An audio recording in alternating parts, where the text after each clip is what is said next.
Hello, our gospel today comes from the Gospel of St. Mark.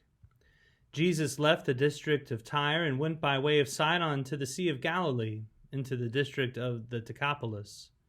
And people brought to him a deaf man who had a speech impediment and begged him to lay his hand on him. He took him off by himself away from the crowd.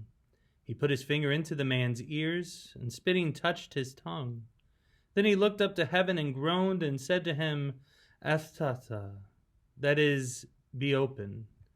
And immediately the man's ears were opened, his speech impediment was removed, and he spoke plainly. He ordered them not to tell anyone. But the more he ordered them not to, the more they proclaimed it. They were exceedingly astonished, and they said, He has done all things well.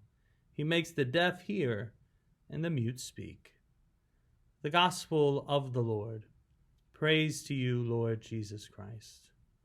Well, in today's gospel, we hear that once again Jesus is performing a miracle. This time, he is taking a man who is deaf and who has a speech impediment, and he is healing him. One of the things that's interesting about this gospel is that Mark points out that before he performs this healing, that Jesus takes him off by himself away from the crowd.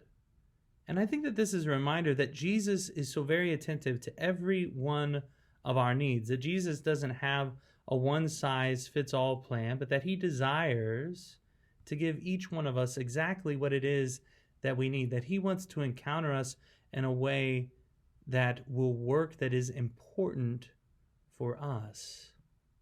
You see, so often I think that we believe with over 7 billion people in the world, how can God care about little old me?